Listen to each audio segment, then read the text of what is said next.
میں یہ عرض کر رہا تھا، دیکھو میرے بھائی، اگر اللہ نے آپ میں کوئی اچھی بات رکھی ہے، کسی نیکی کی توفیق دی ہے، تو اس کا بھی استحضار کرنا چاہیے۔ استحضار کا مطلب اس کے بارے میں ہمیں سوچنا چاہیے، اس کی ہم قدر کریں،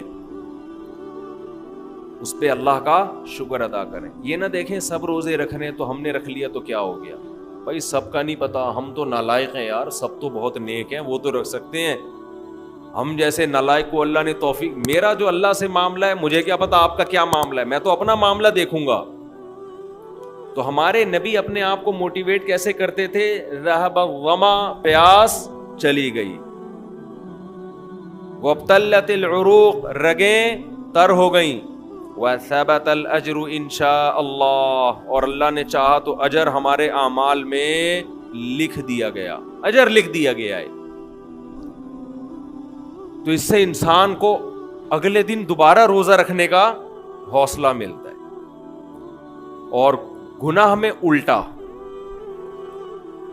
تھوڑی دیر کی لذت، یہاں سے بات شروع ہوئی تھی کہ جوانی میں بھی یہ لذتیں اگر آپ نے کنٹرول نہیں کیا نا تو بڑھاپے میں یہ لذتیں بڑھیں گی، مگر گناہ کرنے کی طاقت کیا ہو جائے گی؟ ختم۔ تو حسرت، افسوس، ٹینشن والی زندگی۔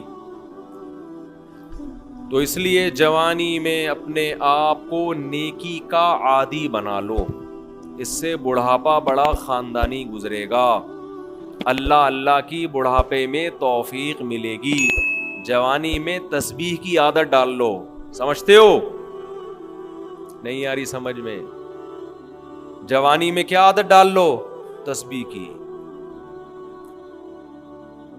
نبی صلی اللہ علیہ وسلم نے فرمایا، صحیح بخاری کی آخری حدیث، کلمتان خفیفتان علی اللسان ثقیلتان فی المیزان حبیبتان الی الرحمن سبحان اللہ وبحمدہ سبحان اللہ العظیم۔ دو کلمات زبان پہ بہت ہلکے، ترازو میں بہت بھاری، اور رحمان کو بہت محبوب۔ ایک سبحان اللہ و بحمدہ، دوسرا سبحان اللہ العظیم۔ یہ آپ نے اگر جوانی میں اپنے آپ کو ذکر کا عادی بنا دیا، بڑھاپا بڑا اچھا گزرے گا۔ ہماری مسجد میں ایک بزرگ ہیں، پابندی سے تراویح پڑھتے ہیں۔ آج فجر میں پتہ چلا کہ روزانہ 20 پارے تلاوت کا معمول ہے۔ میرا خیال ہے 70 سال عمر تو ہوگی، 70 سال میں روزانہ کتنے پارے پڑھ رہے ہیں؟ 20۔ کیا یہ عادت انہوں نے بڑھاپے میں ڈالی ہے؟ بڑھاپے میں اتنی ہمت نہیں ہوتی، یہ عادت کب سے پڑی ہوئی ہوتی ہے؟ جوانی میں روز 20 نہیں پڑھتے ہوں گے، 2 پڑھتے ہوں گے، 3 پڑھتے ہوں گے، لیکن جیسے جیسے عمر بڑھ رہی ہے وہ تعداد کم ہونے کے بجائے، بولو، وہ شوق بڑھتا چلا جا رہا ہے۔ عین ممکن ہے کچھ دنوں کے بعد یا چند سالوں کے بعد صحت اجازت نہ دے، عین ممکن ہے، لیکن شوق تلاوت کا کم ہونے کے بجائے بڑھے گا، اور اللہ اجر کس پہ لکھے گا؟ شوق پہ۔ حدیث میں آتا ہے کسی کا کوئی معمول تھا، صحت خراب ہونے کی وجہ سے معمول چھوٹ گیا تو اللہ اس کے اعمال میں وہ نیکی لکھتے رہتے ہیں۔ جیسے کسی نے ہمیشہ رمضان میں روزے رکھے ہوں، بڑھاپا آ گیا، شوگر، بیماریوں کی وجہ سے روزہ نہیں رکھ پا رہا، تو اب یہ تھوڑی کہ اللہ اس کا اجر ضائع کریں گے، اللہ کہیں گے تو نے ہمیشہ رکھے ہیں، اب مجبور ہے تو میں تیرے اعمال میں روزے لکھتا چلا جاؤں گا۔ تو آج آپ نے اپنے آپ کو، میرے بھائی، اللہ کا تھوڑا تھوڑا اللہ کا ذکر کی عادت ڈالو۔ میں نہیں کہہ رہا آپ سے زیادہ نہیں ہوتا تو وحشت نہ تھوڑا کر لو۔ آج تھوڑا کرو گے، کل اس تھوڑے میں ایسی لذت ہوگی کہ اللہ اس مقدار کو بڑھا دے گا۔ حدیث میں آتا ہے سبحان اللہ والحمد للہ ولا الہ الا اللہ واللہ اکبر، یہ کلمات احب الی اللہ مما طلعت الشمس، او کما قال صلی اللہ علیہ وسلم۔ سورج جن چیزوں پہ طلوع ہوتا ہے، ظاہر ہے سورج تو پوری دنیا پہ طلوع ہوتا ہے، ان تمام چیزوں میں اللہ کو سب سے زیادہ محبوب یہ کلمات ہیں۔ اور دیکھو اس میں اللہ کا کوئی فائدہ نہیں ہے، اللہ کی آپ حمد و ثنا کریں, اللہ کا کوئی فائدہ نہیں ہے. اللہ یہ چاہتے ہیں میرے بندے اپنی زبان سے میرا نام لیا کریں. اللہ کو اس بات کی خوشی ہوتی ہے. ہمارے حضرت ایک شعر پڑھا کرتے تھے, یہ جو اہل اللہ ہوتے ہیں نا, ان کو ذکر کی بڑی عادت پڑ جاتی ہے.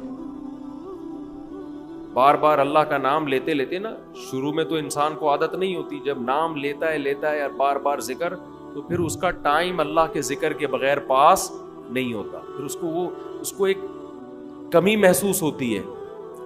کسی کو چائے کی عادت پڑ جائے, چرس کی عادت پڑ جائے, سگریٹ کی عادت پڑ جائے, نہیں ملے تو تڑپتا ہے نا. تو جس کو ذکر کی عادت پڑتی ہے نا, اس کو جب ذکر کا ٹائم نہ ملے تو اس کا دل پریشان ہوتا ہے, اس کو اللہ کے نام میں ایک چسکا آنے لگتا ہے.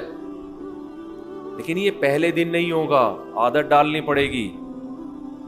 تو روز آنا اس کا معمول بنا لیں, 100 دفعہ صبح 100 دفعہ شام تسبیح کا معمول بنا لیں.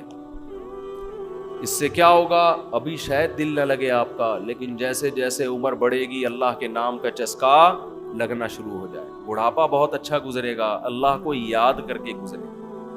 کھوپڑی شریف میں بات آ رہی ہے کہ نہیں آئی؟ اور اگر ہر وقت دنیا کے تذکرے کرتے رہے نا, ہر وقت ویڈیو گیم لے کے بیٹھے ہیں, پب جی کھیل رہے ہیں, سانپ والا اب تو سانپ والا ختم ہو گیا, اب آ رہا ہے سانپ والا. نوکیا میں آتا تھا, سانپ لمبا ہوتا جا رہا ہے, اس کو پتہ نہیں فضول ٹائم ویسٹ کر رہے ہو. ہم پریشان ہوتے ہیں یار, ہمارے پاس کاموں کو نمٹانے کا ٹائم نہیں ملتا. ہم تو چاہ رہے کاش یہ دن 24 گھنٹے کے بجائے 48 گھنٹے کا ہو جائے. اور لوگ کیا کر رہے ہیں کہ وہ باقاعدہ ارادہ کر کے ضائع کر رہے ہیں ٹائم. ہمارے تو کام نہیں نمٹتے. جب ہم رات کو سونے کے لیے لیٹتے ہیں تو کہتے ہیں یار آج کا دن بھی گزر گیا اور کام ویسے کے ویسے ہی. اور ادھر باقاعدہ ارادہ کر کے جو ہے نا ٹائم ضائع کیا جا رہا ہے کہ چلو ٹائم ویسٹ کرتے ہیں. ایسی چیز میں ٹائم گزر جائے نا جو ذہنی تفریح کا ذریعہ بنے تو بھی ٹھیک ہے. گپ شپ لگا لو دوستوں کے ساتھ بیٹھ کر. یہ کیا ہے یار, دماغ کو خامخواہ کا تھکا رہے ہو بیٹھ کے. تو اگر پب جی کھیلنے کی عادت ڈال لی تو جاؤ گوروں کا بڑھاپا دیکھو. اولڈ ہاؤس میں بڑھاپے میں سنوکر کھیلتے ہیں, کیرم بورڈ کھیلتے ہیں, لڈو کا نہیں مجھے پتا, یہ چیزیں کھیل رہے ہوتے ہیں بڑھاپے میں. اور ہمارا بڑھاپے میں ایک دن میں 20 پارے ختم کر رہا ہے. سمجھتے ہو کہ نہیں؟ وہ نماز میں دل بہلا رہا ہے, وہ تہجد میں اس کا ٹائم گزر رہا ہے. کوئی ویڈیو نہ بنائے, لکھا ہوا ہے نا.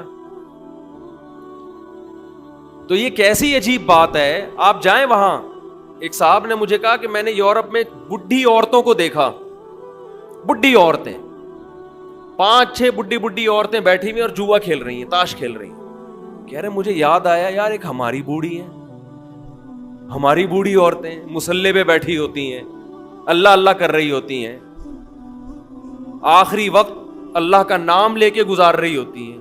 اور ایک ہی بڑھیاں ہیں اور کیا کھیل رہی ہیں, تاش کے پتے. اچھا لگتے ہیں بڑھاپے میں یہ. ہمارے بوڑھے کو دیکھو, آدمی کا دل چاہتا ہے اس سے دعا کروائے کہ بابا جی میرے بھی سر پہ ہاتھ رکھ. جو تاش کھیل رہی ہو بیٹھ کے, اس بڈھی سے دل چاہے گا؟ اسے تو آدمی نصیحت کرے گا کچھ اور کر لے. تھوڑے دنوں میں اتنا راشا آئے گا نا ہاتھوں میں تھوڑے دنوں میں کہ ایک پتے کے بجائے 2 گر رہے ہوں گے, 2 پتے ایک ساتھ گر رہے ہوں گے.